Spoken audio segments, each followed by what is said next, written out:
Battle Through the Heavens. By Heavenly Silkworm Potato. Kabanata 14:11. Heaven Demon Blood Pool. Ang 5-foot large jade green demon eye ay nakatatak sa malalaking mata ng ancient heaven demon python.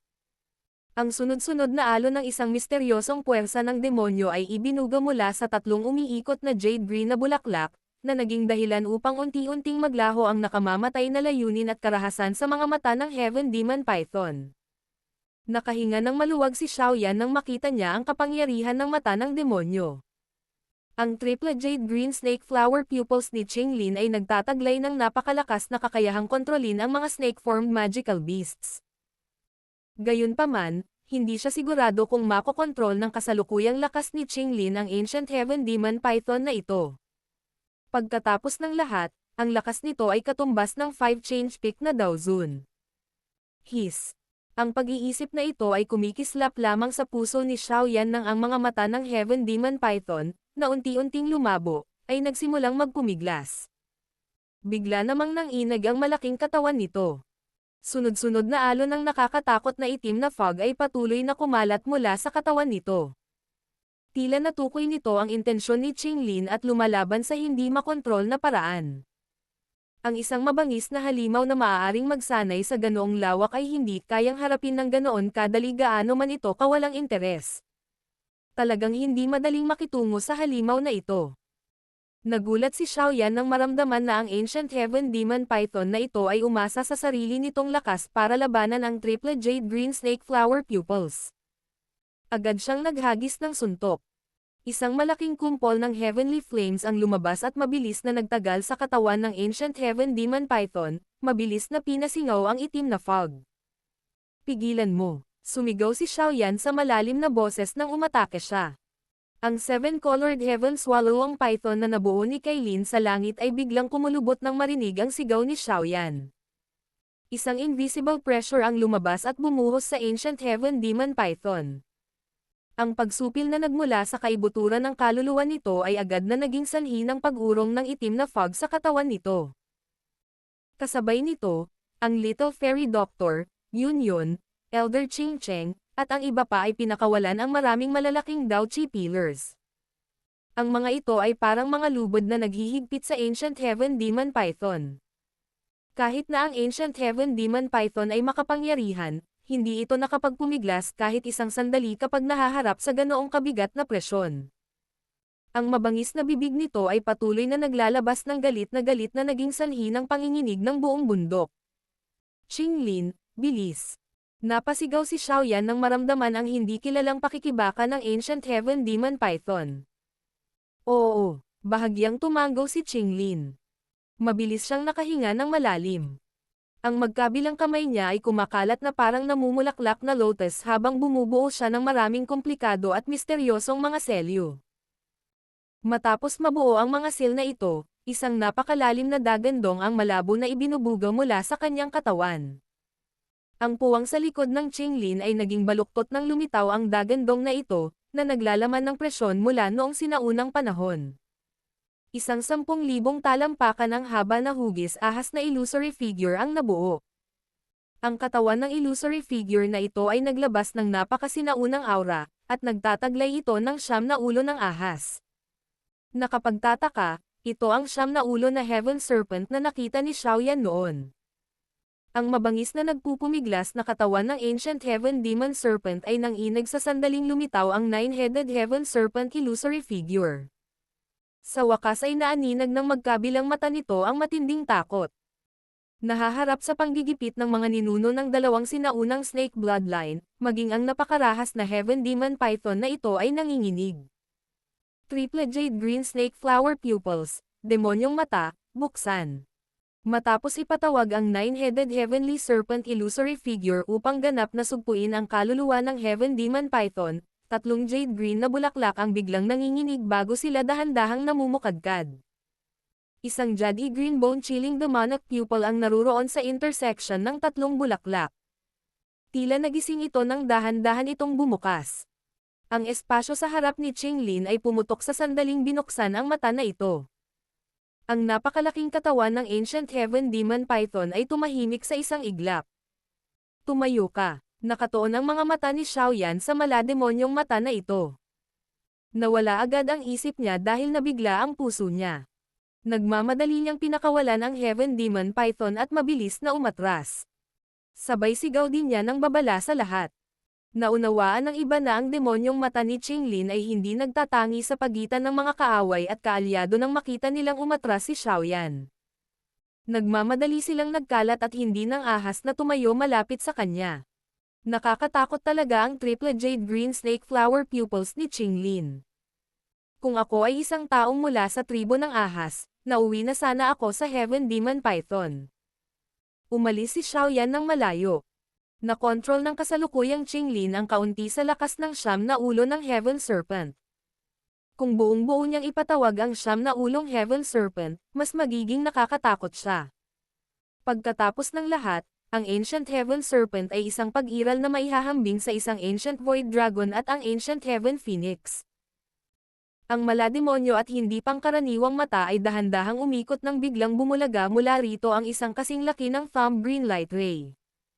Ang liwanag na sinag na ito ay nag-iwan ng bakas sa ulo ng matigas na Heaven Demon Python na tila bilis ng kidlat. Kaagad, isang berdeng bulaklak na kasing laki ng palad ang bumungad. Ang natitirang karahasan sa loob ng malalaking mata ng Ancient Heaven Demon Python ay mabilis na naglaho nang lumitaw ang berdeng bulaklak na ito. Napalitan ito ng banayad na kawalan. Tagumpay ba ito? Isang kagalakan ang sumilay sa mga mata ni Xiaoyan nang makita niya ang Ancient Heaven Demon Serpent na huminto sa kalangitan.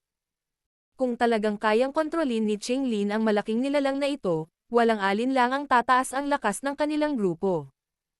Ang lakas ng 5 change peak na Dao Zone ay medyo malakas pa rin kahit sa Ancient Wasteland region na ito. Ho! Dahan-daang ipinikit ni Qinglin ang kanyang mga mata nang mabuo ang bulaklak.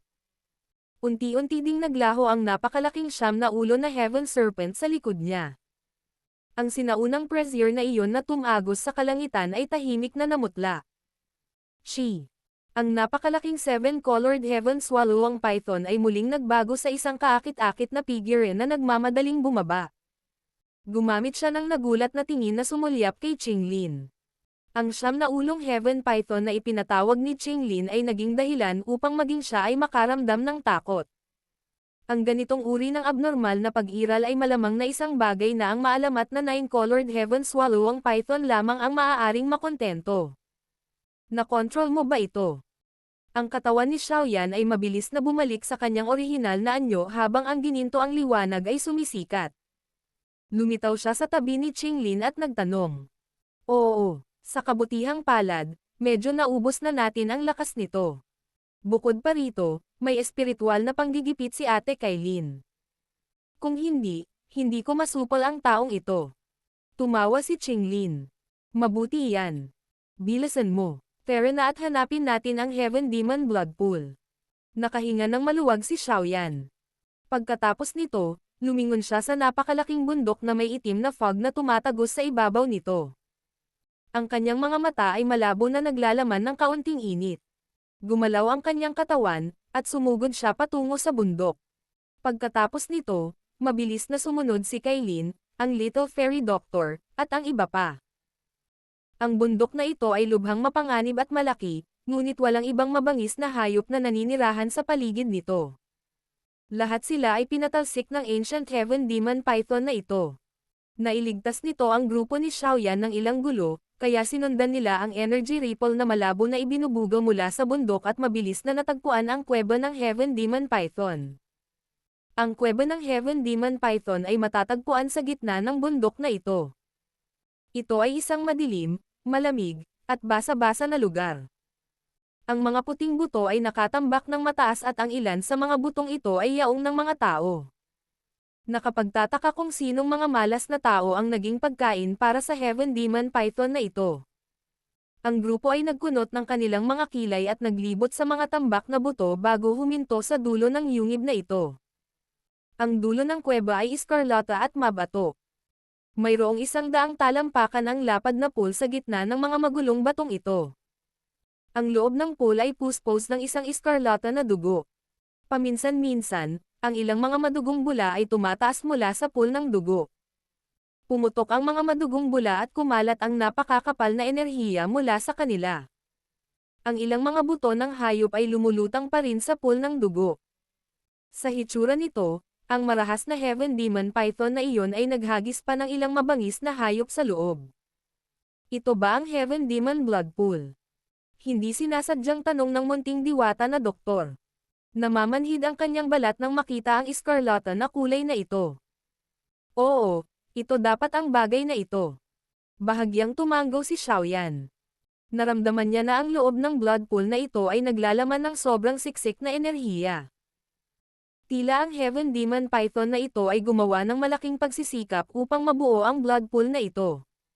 Sa kasamaang palad, ito ay nakinabang kay Xiaoyan. Maaaring maantala ako ng 2 hanggang 3 araw sa lugar na ito. Qinglin, dapat mong ipatawag ang Ancient Heaven Demon Python para ipagpatuloy ang pagbabantay sa bundok sa panahong ito. Kahit na may ilang eksperto na dumaan, hindi nila sasaktan ang isang buhay na tulad nito ng walang dahilan. Lumingon si Xiaoyan kay Qinglin habang nagsasalita ito. Naiintindihan. Tumanggo si Qinglin matapos marinig ang kanyang mga utos. Magkakaroon ba ng anumang panganib? Napatingin si Kailin sa eskarlata na dugo habang nakakunot ang noo at nagtanong. Hahaha. Makatitiyak ka. Bagamat marahas ang enerhiya sa loob, wala ito sa antas na hindi ito matitiis. Umiling si Xiaoyan habang sumagot. Dahil ito ang kaso, dapat kang mag-ingat. Magpadala ng hudyat kung may hindi inaasahang pagbabago. Hindi na nakapagsalita pa si Kailin nang makita niya ang pagpupumilit ni Xiaoyan. Nagbigay siya ng tagubilin bago pinamunuan ang lahat na dahan-daang umatras. Napangiti si Xiaoyan nang makita niyang unti-unting umatras ang lahat. Saka lang niya ibinaling ang katawan. Medyo seryoso ang ekspresyon niya habang nakatingin sa puno ng dugo sa harapan niya. Ang enerhiya sa loob ay mas marahas kaysa sa inaasahan niya. Iniisip niya kung ano ang itinapon ng Heaven Demon Python. Ang aking konstitusyon ay malakas sa simula. Bukod dito, mayroong Dragon Phoenix Ancient Armor na nagtatago sa aking katawan. Hindi ako naniniwala na wala akong magagawa sa Heaven Demon Blood Pool na ito. Tumayo si Xiaoyan sa tabi ng blood pool at nag-isip sandali. Isang malamig na ngiti ang ibinigay niya at idiniin ang kanyang mga daliri sa lupa. Ang kanyang katawan ay tumalon sa pool ng dugo nang walang pag-aalinlangan. Pagkatapos nito, isang splash ang ibinubuga nang mapunta siya sa pool ng dugo. Chi-chi. Matapos mapunta si Xiaoyan sa blood pool, ang orihinal na tahimik na Heaven Demon Blood Pool ay agad na nagsimulang kumulo, hindi mabilang na mga bulan ng dugo ang patuloy na tumaas. Tahimik na lumitaw ang isang parang kulog na misteryosong tunog. Agad itong kumalat sa malayo. Battle Through the Heavens. Kabanata 14:12. 9-star Daozun. Sizzle. Isang hanggang buto ang matinding sakit. Sakit ang tanging naramdaman ni Xiaoyan matapos tumalon sa Heaven Demon Blood Pool. Ang loob ng pool ay napuno ng sobrang ligaw at marahas na enerhiya. Ang enerhiyang ito ay tila napukaw habang tinatamaan nito ang katawan ni Xiaoyan mula sa lahat ng direksyon tulad ng hindi mabilang na mga makamandag na ahas. Ang Ancient Heavenly Demon Python ay naghagis ng ilang hindi kilalang bagay sa blood pool na ito, na naging dahilan upang ipagmalaki nito ang ilang napakalakas na katangian ng corrosive. Pumutok ang mga putik na puting usok sa sandaling tumama ang mga ugat sa balat ni Xiaoyan, na nagresulta sa matinding sakit na bumalot sa puso ng isang tao. His.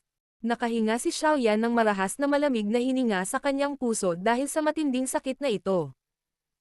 Ang kanyang hand seal ay kasunod na nagbago at ang kanyang heavenly flame ay sumabog mula sa kanyang katawan. Ito ay naging isang pabilog na flame barrier na tumakip sa kanya. Hindi ako naniniwala na hindi kita kayang harapin, isang Heaven Demon Blood Pool, dahil nagawa kong tapusin ang iyong lumikha. Sizzle. Sizzle. Ang ligaw at marahas na enerhiya na sumabog ay agad na naglabas ng mainit na tunog sa sandaling lumitaw ang Heavenly Flame. Ang enerhiyang ito ay pinasingaw ng Heavenly Flame. Ang natitirang enerhiya ay unti-unting naging banayad pagkatapos na pino ng Heavenly Flame. Ito ay naging kakaibang purong enerhiya na tumagos sa katawan ni Xiaoyan. Ho! Nakahinga lang ng maluwag si Xiaoyan matapos maramdaman na ang enerhiya ay naging mas banayad. Nagawa lamang ng Heavenly Flame na pinuhin ang mga nakakapinsalang katangian na maaaring makapinsala sa kanya. Ang natitirang enerhiya ay kapaki-pakinabang kay Xiaoyan at bumubuhos sa kanyang katawan pagkatapos na pino. Habang ang alon pagkatapos ng alon ng banayad na purong enerhiya ay patuloy na dumadaloy sa katawan ni Xiaoyan, nararamdaman niya ang enerhiyang ito na gumagala sa kanyang balat, kalamnan, at buto. Sa bawat oras na nawawala ang enerhiyang ito, malinaw na nararamdaman ni Xiaoyan ang lakas ng kanyang katawan na lumalakas sa mabagal na bilis. Ang lugar na ito ay talagang isang perpektong lugar ng pagsasanay. Hindi sinasadyang bumangon ang saya sa puso ni Xiaoyan nang maramdaman niya ang bahagyang pagbabago sa kanyang katawan. Sa pag-unlad na ito, makakaasa siya sa enerhiya ng blood pool na ito upang sanayin ang katawan ng King Kong Glass hanggang sa pinakamataas nito, at magagawa niyang pasukin ang ikawalong bituin at umabant sa 9-star Dao Zone. Ang enerhiya sa Heaven Demon Blood Pool na ito ay medyo nakakatakot matapos ang pagkakaroon ng mga natural na kayamanan na nakolekta ng Heaven Demon Python sa loob ng daan-daang taon, ngunit ito ay mula lamang sa pananaw ni Xiaoyan. Ang enerhiya sa loob ng pool ng dugo ay maaaring nakakatakot, ngunit ito ay hindi malinis. Ang Heaven Demon Python ay isang brutal na nilalang na may mababang katalinuhan at makapangyarihang pisikal na katawan. Kahit na ang mga anak nito ay sumipsip ng enerhiya na ito ay magbibigay daan lamang sa kanila na mabilis na mag-evolve. Kung ang sinumang tao ay magtangkang sumipsip nito, ang loob ng kanilang katawan ay magiging gulo ng maruming enerhiya na ito. Sa oras na iyon, hindi lamang ang lakas ng isang tao ay mabibigo na sumulong, ngunit ang maraming taon ng mapait na pagsasanay ng isang tao ay maaaring masira din.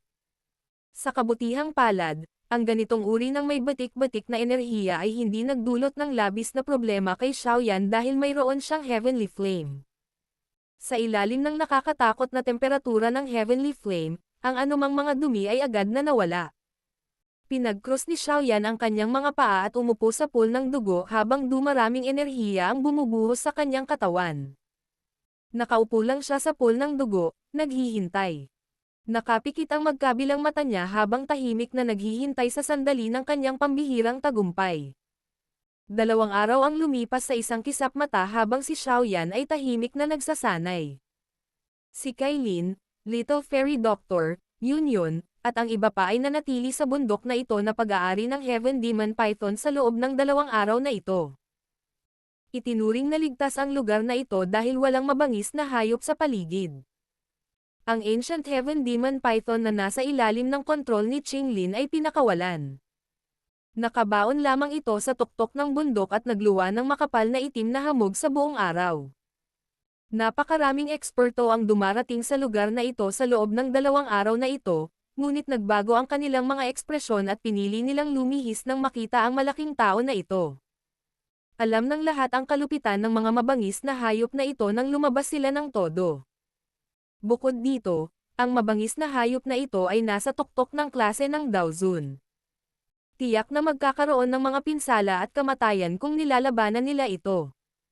Ang mga pumunta sa lugar na ito ay tila sumusunod sa Bodhisattva Ancient Tree.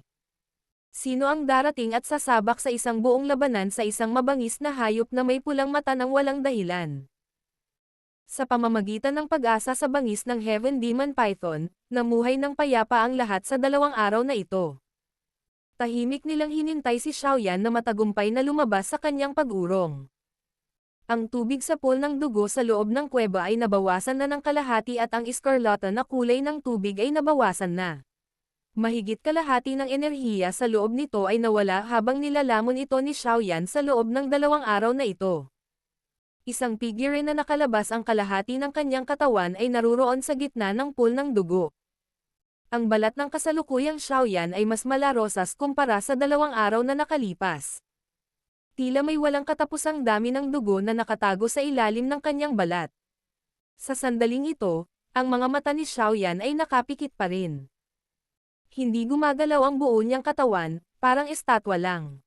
Gayunpaman, mararamdaman ng lahat ang napakalakas na enerhiyang namumuo sa katawan ni Xiaoyan sa sandaling ito. Ang enerhiyang ito ay parang bulkan na malapit ng sumabog. Ito ay naghahanap ng pagkakataong magtagumpay. Ang pagkakataong ito ay isang bagay na kailangang hintayin. Ang tubig sa Heaven Demon Blood Pool ay patuloy na bumaba habang naghihintay ang lahat. Nang dumating ang ikatlong araw, ang tubig sa loob ng Heaven Demon Blood Pool ay naubos. Ang hindi mabilang na bilang ng makapal na puting buto ay nahayag sa Heaven Demon Blood Pool pagkatapos maubos ang tubig. Ang mga butong ito ay naglalaman ng ilang kakaibang hindi kilalang mga bagay sa kanila. Isang masaganang madugong amoy ang kumalat mula sa kanila habang nakaupo si Xiaoyan na parang estatwa na napapalibutan ng maraming buto na ito. Isang kulay dugong liwanag ang tahimik na umiikot sa ilalim ng kanyang balat. Ang katahimikan na ito ay nagpatuloy ng humigit kumulang 2 oras bago ang isang hindi nakikitang ripple ay biglang tanggayan mula sa katawan ni Xiaoyan. Bang! Ang invisible fluctuation na ito ay sumabog, at sa isang iglap, nabasag nito ang mga buto sa pool ng dugo at naging alabok. Ang alon ay patuloy na kumalat, at ito ay bumangga sa pader ng bundok. Kahit ang buong kuweba ay nanginig. Biglang tumaas ang aura ni Xiaoyan nang lumabas ang invisible fluctuation na ito. Ang pagtaas na ito ay karaniwang madalian. Parang bulkan na pumuputok, kasing bilis ng kidlat at kasing bangis ng kulog. Bang! Ang pag-iingay sa kanyang aura ay tumagal lamang ng ilang sandali bago lumitaw ang isang mahinang tunog mula sa kaibuturan ng kaluluwa ni Xiaoyan. Ang Dao Qi sa kanyang katawan ay tumaas ng husto sa sandaling ito. Sumasayaw ang mahaba niyang buhok habang kumikislap ang mga damit niya. Maraming bitik ang mabilis na kumalat mula sa kinauupuan niya. Tinakpan nila ang palanggana ng dugo sa isang kisap mata. Bang! Biglang bumukas ang mahigpit na nakapikit na mga mata ni Xiaoyan nang lumitaw ang tunog na ito mula sa kaibuturan ng kanyang kaluluwa. May dugong kumikinang sa kanyang mga mata. King Kong Glass Body. Matapos lumabas ang sigaw na ito mula sa lalamunan ni Xiaoyan, isang gintong liwanag ang nagsimulang lumabas sa kanyang katawan. Ang kanyang katawan ay mabilis na namamaga sa ilalim ng makinang na gintong liwanag na ito. 10 talampakan, 30 talampakan, 50 talampakan, 70 talampakan, 80 talampakan. Ang katawan ni Xiaoyan ay patuloy na mabilis na namamaga. Sa isang kisap mata, umabot sa 80 talampakan ang taas ng kanyang katawan. Bukod dito, hindi ito nagpakita ng anumang mga palatandaan ng paghinto. Ang katawan ni Xiaoyan ay tila sumalubong sa isang uri ng bottleneck sa sandaling ito ay bumukol hanggang sa ito ay may taas na 89 na talampakan. Ang pamamaga ay mabilis na bumagal. Gayunpaman, ayaw ni Xiaoyan na manatili sa yugtong ito. Namula ang mukha niya habang sumisigaw.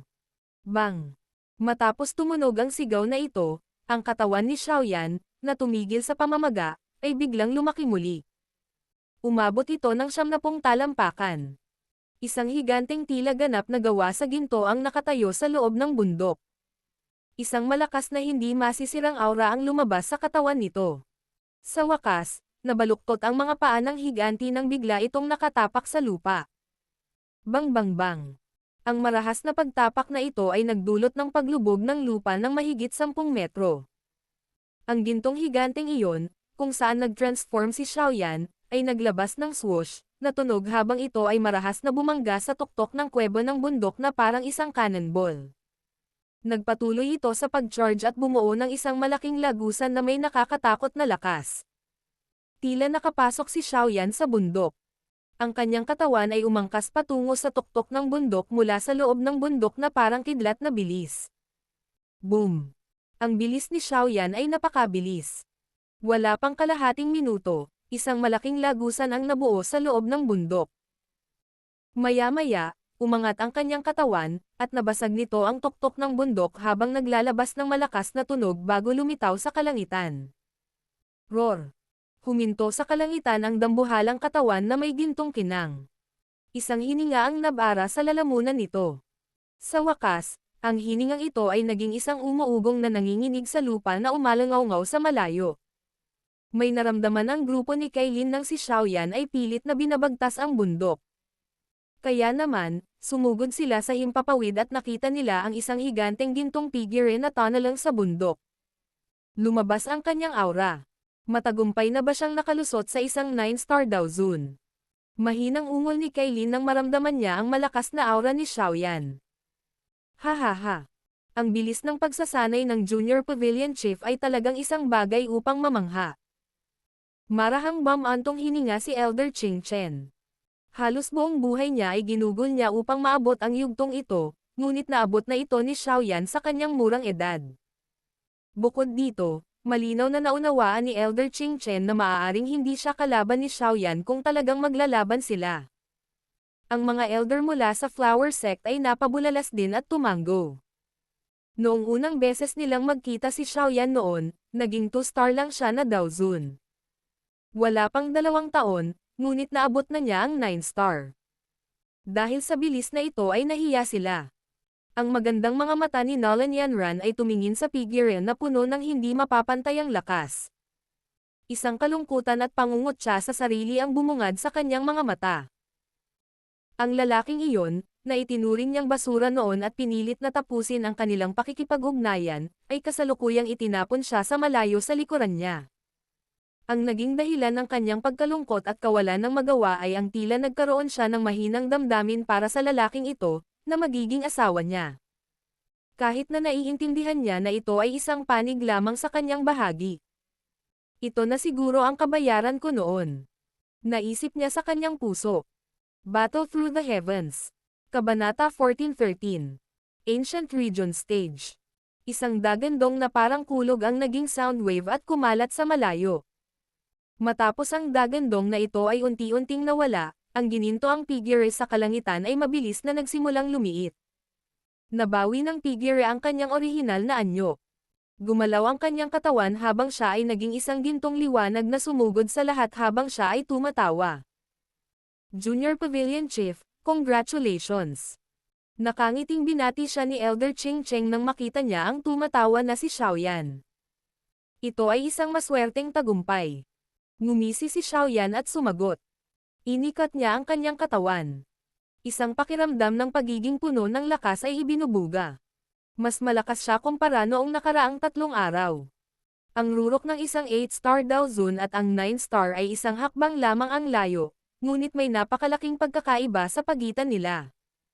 Batay sa pagtatansya ni Xiaoyan, kung tuluyan niyang ilalabas ang King Kong Glass Body at ang lakas ng Clan Tato sa parehong oras, ang kanyang lakas ay maihahambing sa 4 o 5 change pick na daw zone.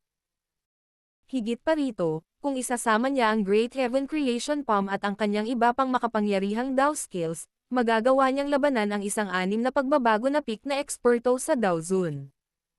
May nangyari ba nitong ilang araw? Biglang tanong ni Xiaoyan. Napangiti na lang siya matapos makitang umiling ang lahat. Lumipat ang kanyang mga mata sa pinakamalalim na bahagi ng Ancient Wasteland Region.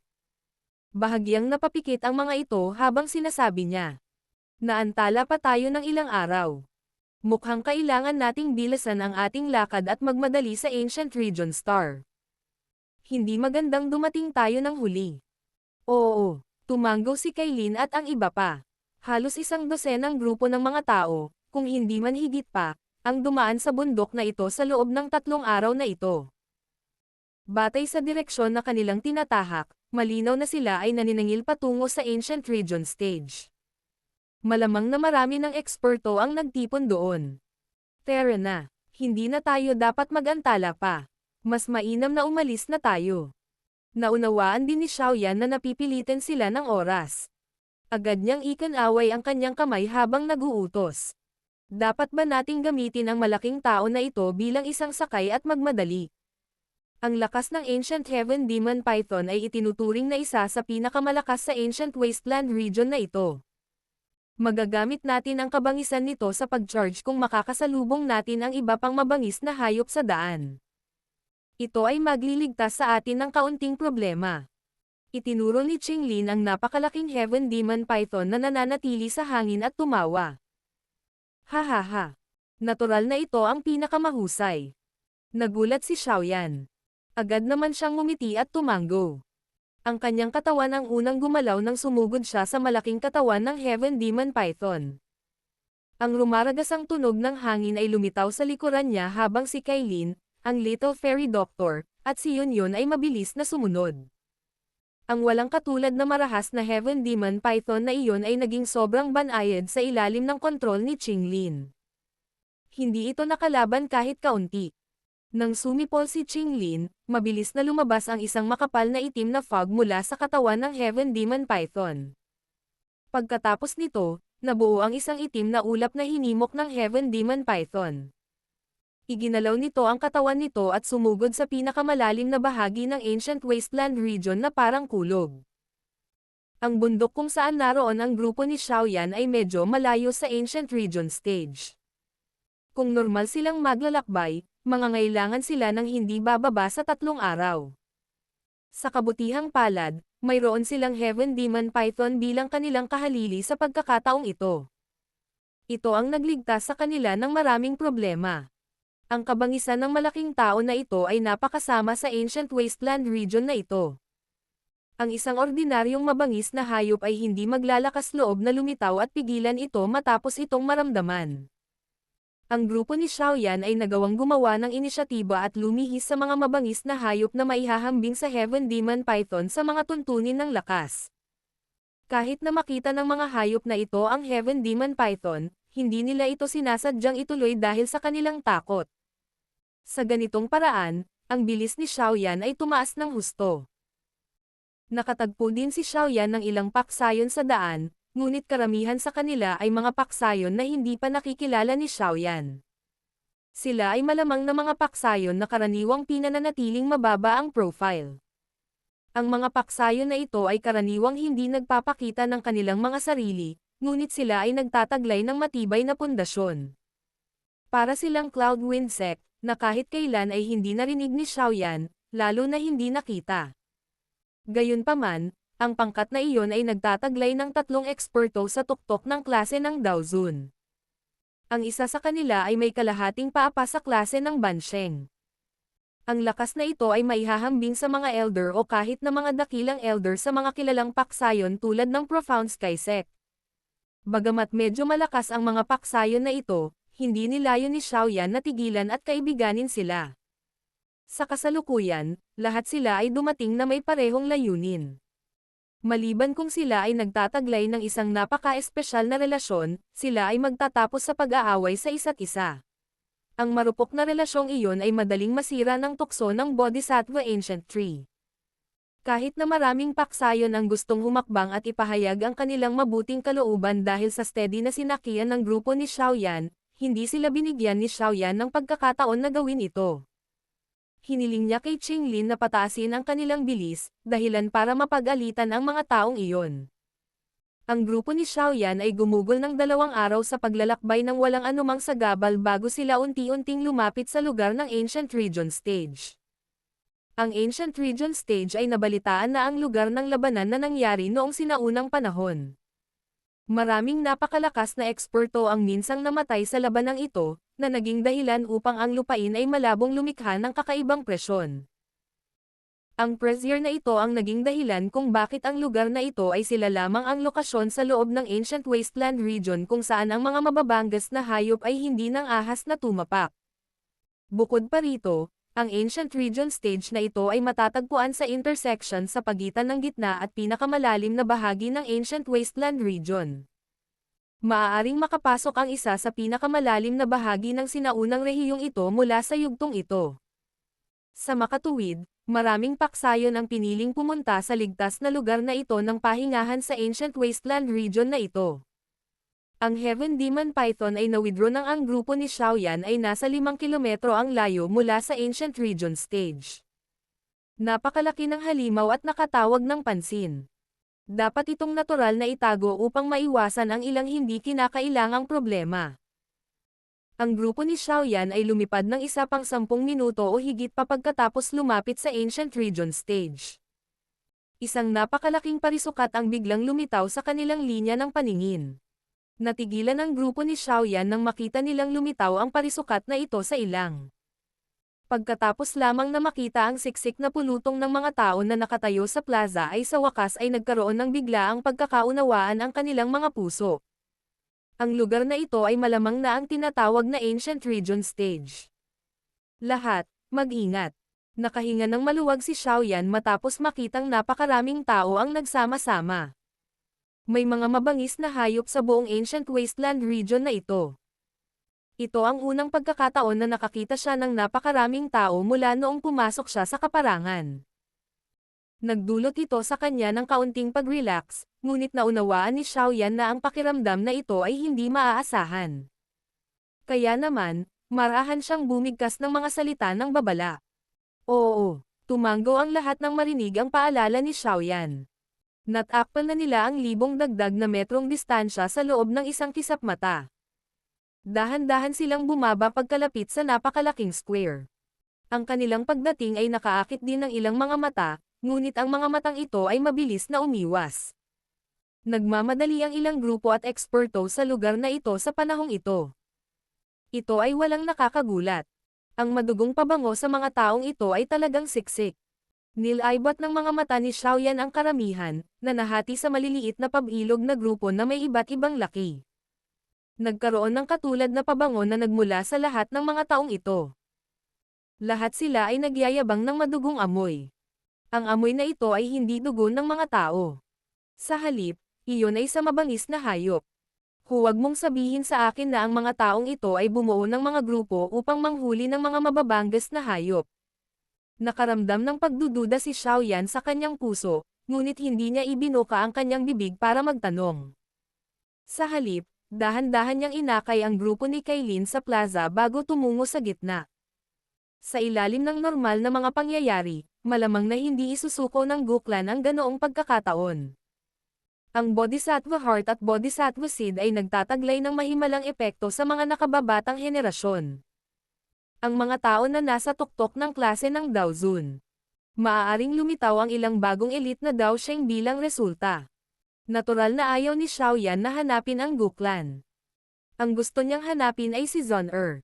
Sa kanyang katayuan sa angkan ng Go, tiyak na bibigyan siya ng pagkakataong pumunta at subukang hanapin itong Bodhisattva Ancient Tree.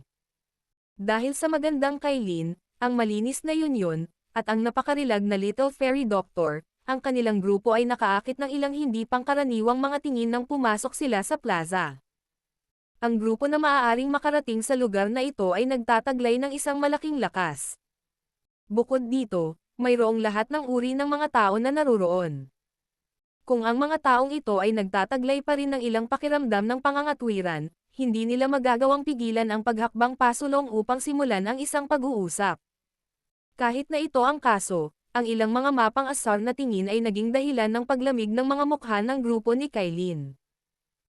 Hindi nakasalubong ni Xiaoyan ang sinumang pamilyar sa kanya habang naglalakad siya, dahilan para makaramdam siya ng kaunting pagkagulat.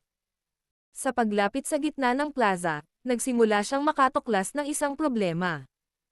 Tila mas malakas ang mga grupo o tao na mas malapit sa gitna ng plaza. Ang mga nasa panlabas na gilid ay ang pinakamahina. Iniisip niya kung natural lang ba ang ganitong pagpoposisyon o resulta ng mga aksyon ng isang tao. Napakunot ng noo si Xiaoyan. Hindi mabagal ang kanyang mga yapak habang unti-unting nakarating sa gitna ng plaza sa harap ng mga mata ng lahat. Pagkarating lamang ni Xiaoyan sa lugar na iyon ay natuklasan ni Xiaoyan na mayroong 1,000 talampakan na laking 2 metro ang taas na entablado ng bato sa gitna. Mayroong ilang mga tao sa entablado ng bato, ngunit ang kanilang bilang ay mas kaunti kaysa sa mga nasa ibaba. Gayunpaman, ang mga tao sa entablado ay nagpahayag ng isang karaniwang katangian. Ang kanilang mga aura ay napakalakas. Nagulat si Xiaoyan nang makarating siya sa stage. Gayunpaman, hindi niya ito binigyan ng karagdagang pag-iisip. Nanlilisik ang kanyang mga mata sa batong entablado nang sumilay ang ngiti sa kanyang mukha. Sa wakas ay nakatagpo siya ng ilang pamilyar na figure, lalo na pagdating sa isang magandang babae na nakasuot ng berdeng nakaupo na nakapikit sa karamihan. Isang kabaitan ang sumilay sa kanyang mga mata. Halika at makilala ang ilang mga pamilyar na tao. Napalingon si Xiaoyan at ipinaalam sa lahat. Pagkatapos nito, umakyat siya sa stone stage at naglakad papunta sa lugar ng Guklan. Gayunpaman, sa sandaling umakyat si Xiaoyan sa batong entablado, bigla niyang naramdaman ang malamig na mga mata na ibinato sa kanya. Kasabay nito, Isang mahinang malamig na boses ang dahan-daang tumunog mula sa entablado ng bato. Ang lugar na ito ay hindi kung saan ka dapat pumunta. Mawala. Tumigil ang mga yabag ni Xiaoyan nang marinig niya ang malamig na boses na ito. Ibinaling niya ang kanyang ulo. Habang ang kanyang mga mata ay sumulyap, ang sulok ng kanyang bibig ay nakaangat sa isang arko. Feng Qing'er, Battle Through the Heavens. Kabanata 14:14. Pagpapakita ng lakas. Ang malamig na boses na biglang tumunog sa entablado ng bato ay umaakit ng ilang nagulat na mga tingin. Ang mga mata ng ilang tao ay nagsimulang maningkit nang ang mga mata na ito ay tumama kina Xiaoyan at Feng Qing'er. Senior Brother Xiaoyan. Ang grupo mula sa angkan ng Gun na nakaupo sa isang sulok ng entablado ng bato ay inilipat din ang kanilang mga mata dahil sa boses ni Feng Qing'er. Iyon na nakaberdeng binibini, na nagpapahinga ng nakapikit, ang nagbukas ng mga ito sa sandaling ito. Nakatuon ang kanyang magandang mata sa payat na binata na nakatungtong sa batong entablado. Sandali siyang natigilan bago nagsimulang sumili ang kagalakan sa kanyang mga mata. Hahaha. Mukhang nagkaroon ng problema si Xiaoyan. Hindi inaasahan na nagkaroon din siya ng sama ng loob sa tribo ng Heaven Demon Phoenix. Nakangiting nagsalita ang isang lalaking nakasuot ng silver sa gilid. Ang taong ito ay hindi pamilyar. Isa siya sa 4 na dakilang general ng angkan ng Gu at pumasok sa Heavenly Tomb para magsanay kasama si Xiaoyan noon, si Guhua. Nagsalubong ang kilay ni Zhon'er nang marinig niya ang mga sinabi nito. Ang kanyang maningning na mga mata ay damapo sa makukulay na damit na babae habang mahina niyang sinabi. Ang tribong ito ng Heaven Demon Phoenix ay lumalampas sa dagat. Huwag kang mabalisa na makialam. Magagawang lutisin ito ni Xiaoyan. Bahagyang tumawa si Gu Qingyang. Sa kanyang sentido, natural niyang nasabi na si Xiaoyan ay naging isang siyam na bituin na si Dao Zun. Bagamat medyo kakaiba ang aura ni Feng Qing'er, nagawang talunin ni Xiaoyan si Gu Yao, na naabot na ang rurok ng isang 8-star Dao Zun, noong siya ay 5-star Dao Zun. Kahit na hindi gaanong kailangang sabihin ngayon. Tumanggaw si Zhon'er. Ang kanyang maningning na mga mata ay biglang dumulas sa isang lugar sa likod ni Xiaoyan at sa wakas ay huminto kay Kailin. Isang hindi kilalang pagbabago ang bumungad sa kanyang mga mata. Ang yugto ng bato, kung saan maraming talakayan ang nagaganap, ay naging mas tahimik bilang resulta. Maraming mata ang nakatutok kay Xiaoyan. Isang maingay na babae, hindi na kailangang mag-abala. Gayunpaman, ngumiti lang si Xiaoyan sa ilalim ng focus ng maraming pares ng mga mata na ito.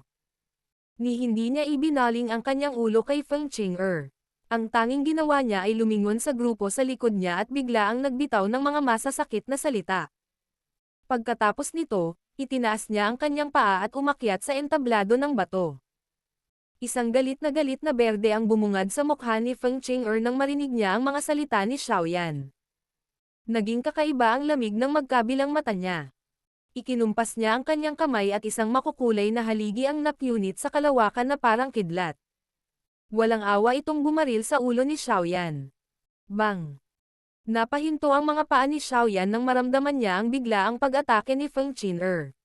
Nakalahad ang kaliwang kamay niya at hinawakan ang makulay na halijing iyon. Kasabay nito, mabilis na lumitaw ang isang nakakatakot na apoy.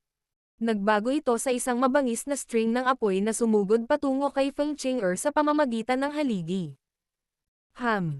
Nanlamig ang mga mata ni Feng Qing'er nang makita ang apoy na ito. Alam niya ang malaking lakas ng Heavenly Flame ni Xiaoyan. Hinailan niya ang kanyang daliri sa linya at naputol ang haligi. Kasabay nito, ang isang malawak at makapangyarihang aura na sinaunang at naranasan ay biglang lumabas sa kanyang katawan sa lahat ng direksyon. Malabong lumitaw ang isang nanginginig na sigaw ng Phoenix. Ang pakiramdam na ito. Ito ay talagang sa isang ancient Heaven Phoenix. Nanginig ang puso ni Xiaoyan nang maramdaman niya ang aura ni Feng Qing'er.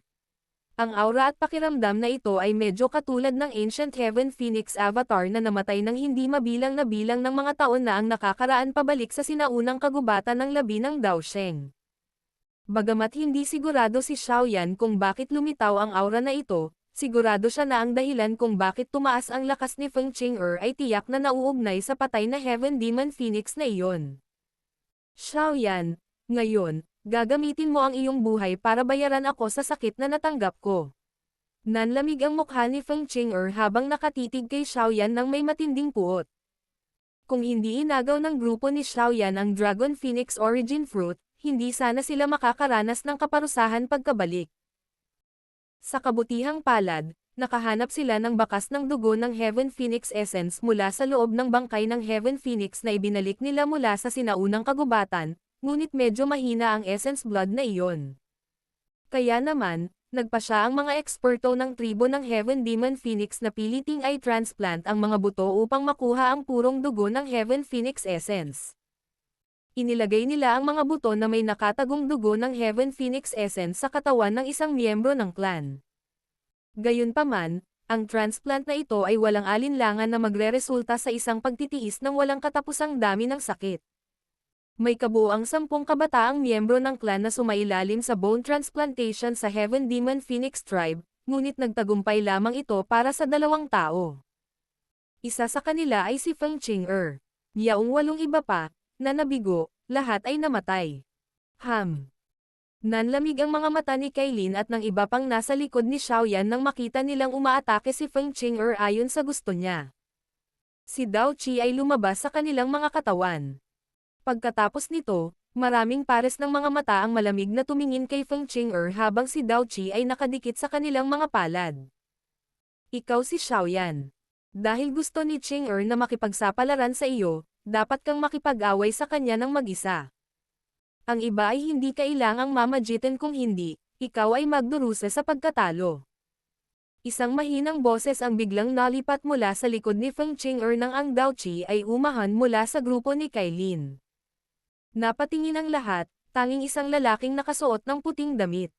Nakapagtataka, ang lalaking ito ay may bihirang kulay na mga mata, na tila kakaiba. Mahigit sa 12 eksperto mula sa tribo ng Heaven Demon Phoenix ay nakatitig sa grupo ni Xiaoyan sa isang hindi magiliw na paraan ng magsalita ang lalaking may mga kulay na estudyante. Maliwanag, lahat sila ay aatake sa unang hindi pagkakasundo. Ang mga matatalo ay marahil ay iyong grupo, tama ba? Isang kaparehong kalmadong boses ang biglang nalipat mula sa ibang direksyon matapos magsalita ang lalaking may kulay na mga mata, dahilan para magulat ang lalaki. Napatingin ang kanyang mga mata sa pinanggalingan ng boses bago sumimangot at nagtanong. Gu Qingyang, may balak din bang makialam ang grupo mo?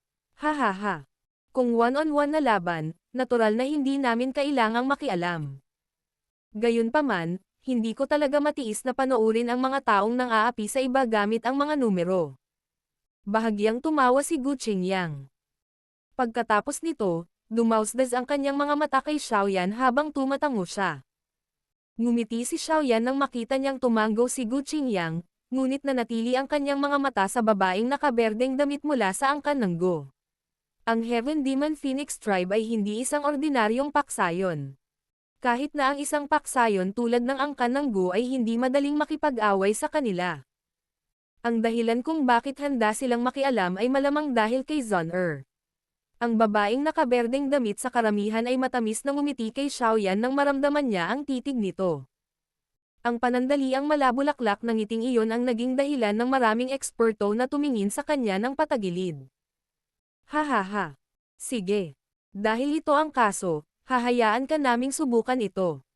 Ang makulay na mata na lalaki ay tumitig kay Gu Qingyang saglit. Hindi niya inaasahan na magkakaroon si Xiaoyan ng ganoong relasyon sa angkan ng Go, ngunit napakatuso niya.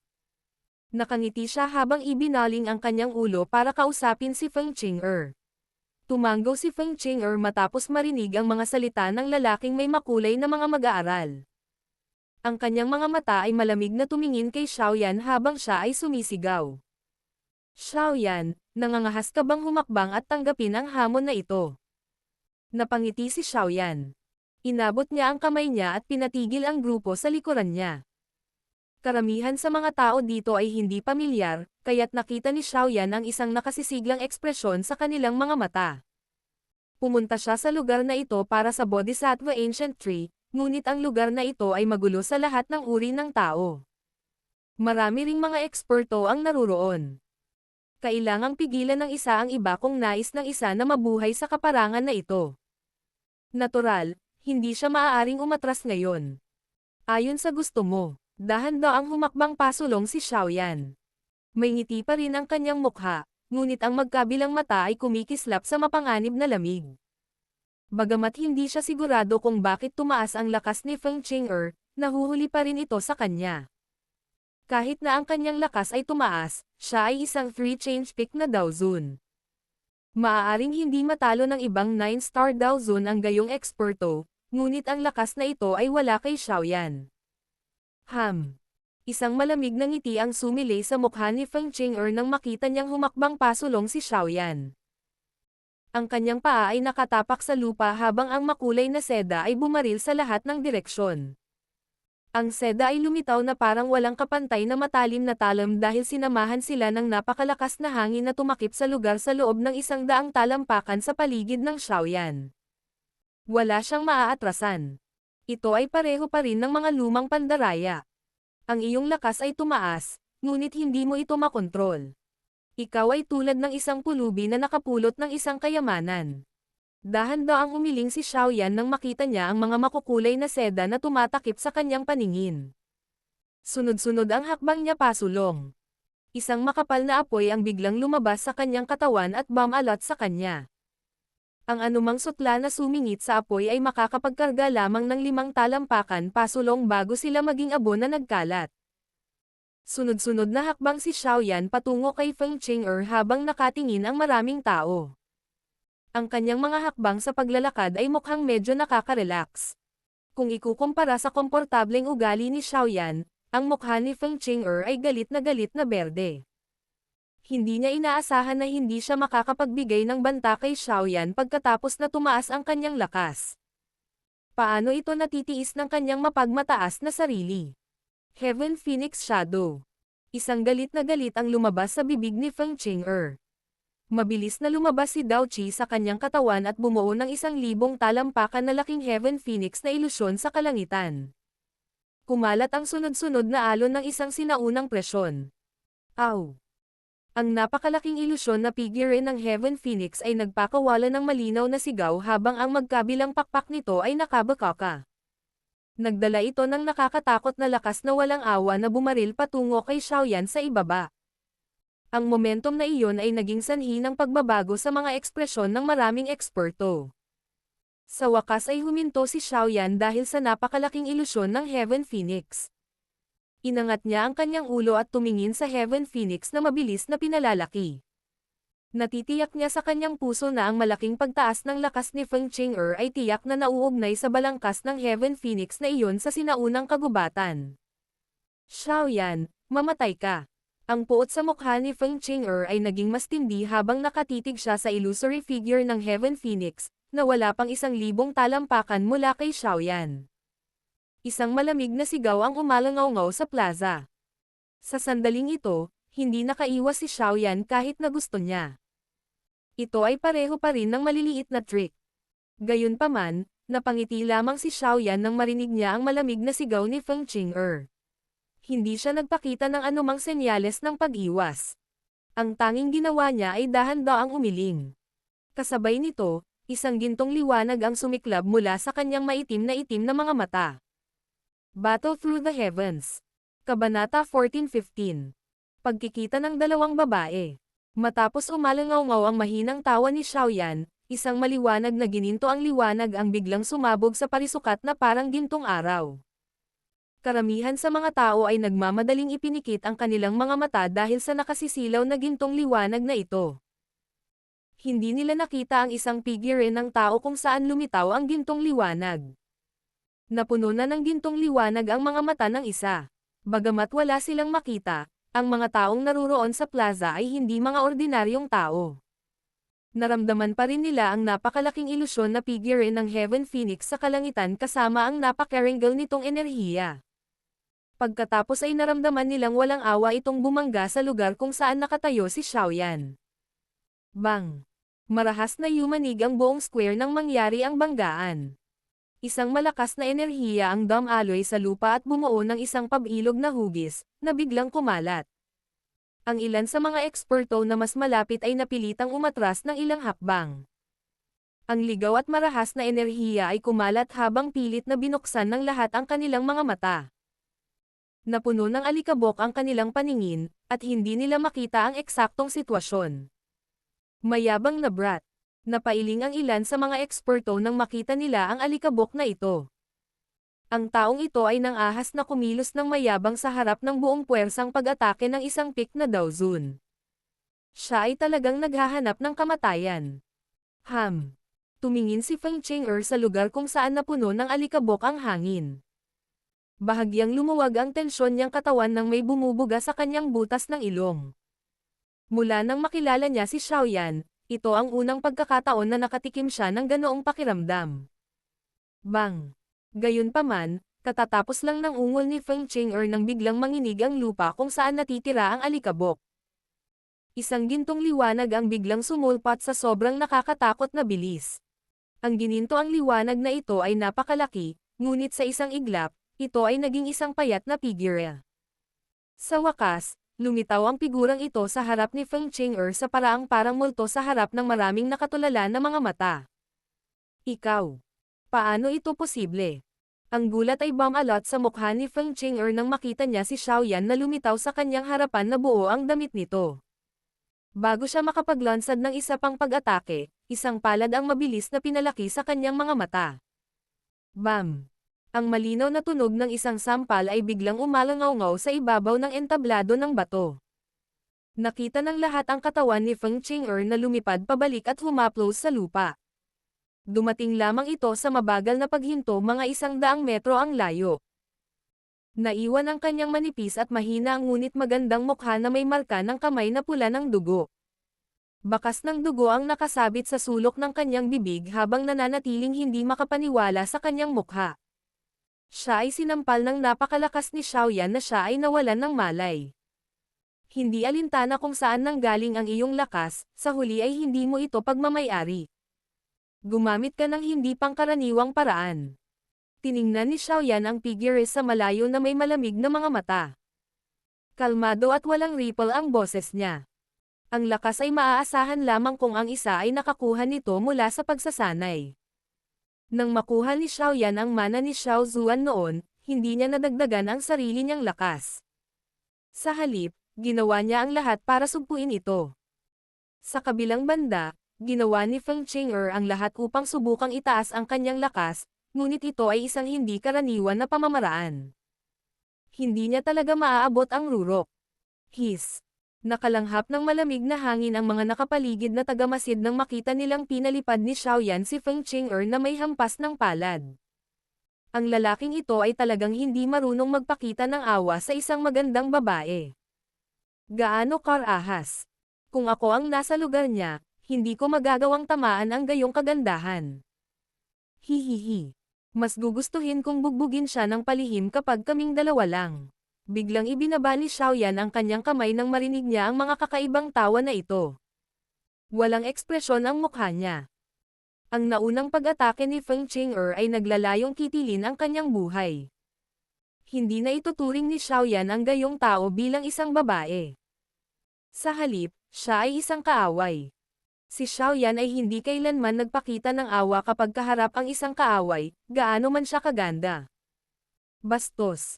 Ang grupo mula sa tribo ng Heaven Demon Phoenix, kasama ang lalaking may kulay na mga mag-aaral, ay natigilan nang makita nila ang nangyari. Agad na nagalit ang mga miyembro ng tribo nang makabawi. Tumayo sila at naghanda sa pag-atake. Tumigil ka, mas mahina si Chang'er kaysa sa kanya. Ibalik mo siya. Biglang bumuka ang bibig ng lalaking may colored pupils nang sisalakay na ang mga taong ito. Tumingin ang kanyang mga colored pupils kay Xiaoyan habang mahina niyang sinabi. Medyo malakas ka. Kung nais mong suriin ang lakas ng ibang tao sa hinaharap, dapat mong gawin ito sa iyong sarili. Talagang wala kang dapat hilingin sa isang babae na gawin ito. Napatingin si Xiaoyan sa lalaking ito na may kulay na mga estudyante habang sinasaway siya. Hahaha. Natutunan ko na ang aking leksyon. Ako ay personal na kikilos sa susunod na pagkakataon. Ang lalaking iyon na may makulay na mga mata ay tila nakangiti sa paraang walang pakialam, ngunit ang kanyang makulay na mga mata ay kumikislap na may mapanganib na kislap. Hihintayin kita, anumang oras. Sumili din ang ngiti sa mukha ni Xiaoyan. Pagkatapos nito, hindi na niya pinansin ang taong iyon at tumalikod. Pinangunahan niya ang grupo ni Kailin kung saan matatagpuan ang angkan ng Go. Unti-unting nawala ang ngiti sa mukha ng lalaking may kulay na mga pupil nang lumingon si Xiaoyan. Ang isang jade pendant sa kanyang kamay ay tahimik na naging alikabok bago kumalat mula sa kanyang palad. Hihihi. Walang awa ka talaga. Ito ang unang pagkakataon na nakita kitang nambugbog ng babae. Ang nakapilak na si Guhua ay nagbigay ng thumb up kay Xiaoyan at tumawa nang makita siyang nangunguna sa isang grupo. Walang magawa si Xiaoyan nang marinig niya ang mga salita ni Guhua. Itinaas niya ang kanyang mga kamay kay Gu Qingyang at sa iba pa. Pagkatapos nito, tumingin ang kanyang mga mata kay Zun sa gitna. Senior Brother Xiaoyan, huli ka na sa pagkakataong ito. Mahinang tumawa si Zun matapos makitang tumingin si Xiaoyan. Ang kanyang magagandang mata ay biglang dumampi sa likod ni Xiaoyan habang nagsasalita siya. Si Old Sister Kailin siguro ito, di ba? Madalas kong marinig na binabanggit ka ni Senior Brother Xiaoyan. Bahagyang nagulat si Kailin nang marinig niya ang mga salita ni Zun. Narinig niyang binanggit ni Xiaoding si Zun pabalik sa Jiama Empire. Ang taong ito ay ang childhood sweetheart ni Xiaoyan. Kung hindi nangyari ang insidenteng iyon, ang magiging asawa ni Xiaoyan ay tiyak na siya. Bukod dito, naunawaan din ni Kailin na sinakop ni Zun ang malaking bahagi ng puso ni Xiaoyan. Mula sa isang tiyak na pananaw, si Kailin ay medyo katulad ng ikatlong partido sa relasyong ito. Ang ganitong uri ng nakakahiyang posisyon ay nagdulot ng bahagyang pagkabalisan ni Kailin, ngunit malumanay pa rin siyang tumango bilang isang anyo ng pagiging magalang. Nakaramdam ng kaunting hiya si Xiaoyan sa kanyang puso nang marinig niyang nagsalita ang dalawang babae, ngunit wala siyang masabi. Pinuna niya ang grupo niya at umupo. Ang grupo na sumunod sa likod ni Xiaoyan ay halos mga babae. Maliban sa dalawang elder mula sa Flower Sect, lahat sila ay may magandang hitsura. Kaya, sa sandaling ito lamang natuklasan ni Gu Qingyang at ng iba pa na ang kapaligiran ay naging kakaiba. Matapos marinig ang mga naunang salita ni Zun maraming mga mata ang dumapo kay Kailin. Alam nila ang maraming impormasyon na may kaugnayan kay Xiaoyan. Sa makatuwid, naunawaan nila kung sino si Kailin pagkatapos ng ilang pag-iisip. Mabilis na naging kakaiba ang kanilang mga ekspresyon. Itong si Xiaoyan. Talagang nagpaplano siyang mag-enjoy sa dalawang babae. Sa kabila ng relasyon nila ni Xiaoyan, hindi nila sinasadyang nakaramdam ng kirot sa kanilang mga puso nang maisip nila ito. Anong posisyon ang taglay ni Zun sa angkan ng Go? Siya ang diyosa sa puso ng hindi mabilang na mga miyembro ng angkan. Kalimutan ang tungkol kay Xiaoyan na matagumpay na nakuha ang puso ni Zun. Ang katotohanan na siya ay nagpaplanong mag-enjoy sa dalawang dilag ay medyo napakahusay, tama. Bagamat ang mga kaisipang ito ay umiikot sa kanilang mga puso, wala ni isa sa kanila ang naging hanggal upang magbigay ng boses sa mga kaisipang ito. Dahil hindi nakalikha ng kaguluhan si Zun, hindi sila makapagsalita ng marami sa kabila ng nararamdamang kirot sa kanilang mga puso. Si Zun ay mukhang medyo kalmado habang ang lahat ay nahihiya. Siya ay banayad at magalang habang binabati ang lahat sa likod ni Xiaoyan. Gayunpaman, bahagyang huminto siya nang magtama ang kanyang mga mata sa mga mata ni Nolan Yanran. Ang huling pagkikita nilang dalawa ay nang dumating si Nolan Yanran sa angkan ng Xiao upang tapusin ang pakikipag-ugnayan.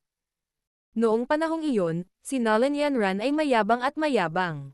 Matapos ang mga taong ito ng pagpapakintab, hindi na siya ang parehong mayabang at mapagmataas na tao mula noon. Walang napakita sa mukha ni Nolan Yanran sa harap ng mga mata ni Zun. Gayunpaman, komplikado ang kanyang puso nang may naalala siya. Nang siya ay aalis na pagkatapos na matagumpay na malutas ang isyo ng pagtatapos ng pakikipag-ugnayan, si Zun, na nakaupo sa tabi ng bintana, ay nagbitaw sa kanya ng ilang mga salita. Lady Nolan, sana hindi mo pagsisihan ang ginawa mo ngayon. Ang mga salitang ito, na naglalaman ng ilang malamig na pagwawalang bahala, ay binibigkas sa medyo malambot at ethereal na boses mahigit isang dekada na ang nakalipas, ngunit malinaw na naalala ni Nolan Yanran ang mga ito. Higit pa rito, ang naging dahilan ng pagkalungkot niya ay ang mga salitang ito ay nagkatotoo 10 taon na ang nakararaan. Talagang pinagsisihan niya ang kanyang mga ginawa, ngunit ang panghihinayang ito ay walang silbi. Senior Brother Xiaoyan, napunta ka sa Ancient Wasteland region dahil sa Bodhisattva Ancient Tree, tama ba? Lumipat ang maliwanag na mga mata ni Zon-er kay Xiaoyan matapos batiin ang lahat. Tanong niya sa kanya. Oo. Nagmamadaling tumanggaw si Xiaoyan nang makita niyang walang ginawa si Zon-er. Naramdaman niya ang paghingi ng tawad sa kanyang puso. Ang pagkakasala sa kanyang puso ay naging mas matindi nang mas kumilos si Zon-er na parang walang pakialam. Naunawaan niya na ayaw ni Zon-er na magdulot ng ingay at sakit ng ulo ang bagay na ito. Makapasok tayo sa pinakamalalim na bahagi ng Ancient Wasteland region kung lalakarin pa natin ang hilaga. Ang Bodhisattva Ancient Tree ay nasa direksyong iyon. Itinuro ng maselang daliri ni Zon-er ang hilaga ng Ancient Region Stage habang mahina niyang sinabi. Gayunpaman, napakahirap na maabot ang sinaunang puno ng Bodhisattva dahil mayroong isang mabangis na hukbo ng hayop na nagbabantay dito 50 kilometro mula rito. Napapaligiran nila ang malalim na rehiyon. Dapat tayong sumugod sa dagat ng mabangis na mga hayop upang makapasok. Lahat ng tao dito ay sumubok na nitong mga nakaraang araw. Gayunpaman, lahat ay hinarang at napilitang umatras. Ang mabangis na hukbo ng hayop ay hindi lamang puno ng nakakatakot na bilang, mayroon ding mga makapangyarihan sa kanila na napakahirap harapin. Iniangat ni Zon-er ang kanyang mukha. Ang liwanag ng araw ay nakakalat mula sa kalangitan. Ang kanyang nakataas na ilong ay naging dahilan upang ipakita sa kanyang mukha ang isang napakagandang outline. Isang malumanay na malajade na ningning ang lumabas sa kanyang balat, na tila isang purong lotus. Ang ganitong kagandahan ay ganap na naiiba kaysa sa nakakaakit na kagandahan ni Kailin. Hindi katakatakang may napakaraming madugong pabango sa katawan ng lahat. Talagang umanib sila sa mabangis na hukbo ng hayop. Ungol ni Xiaoyan na may biglang pagkaunawa. Oo, sa kasalukuyan lahat ng nandito ay kailangang magkapit-bisig. Kung hindi, walang sino man sa atin ang makakapasok. Hinawi ni Zon-er ang itim na buhok sa kanyang noo. Lumingon ang mukha niya sa isang lugar na di kalayuan. May karagdagang bakas ng pagiging solemne sa kanyang magandang mga mata habang sinabi niya. Ang pansamantalang alyansa ay iminungkahi ng taong iyon. Senior Brother Xiaoyan, dapat kang mag-ingat sa kanya dahil siya ay mula sa Hall of Souls. Bukod dito, isa siyang 2 tao mula sa nakababatang henerasyon ng kasalukuyang Han Clan na malamang ang susunod na Han Clan Chief. Nanginig ang puso ni Xiaoyan nang marinig niya ang mga salitang ito. Sinundan ng kanyang mga mata ang tingin ni Zon-er habang nakatingin siya.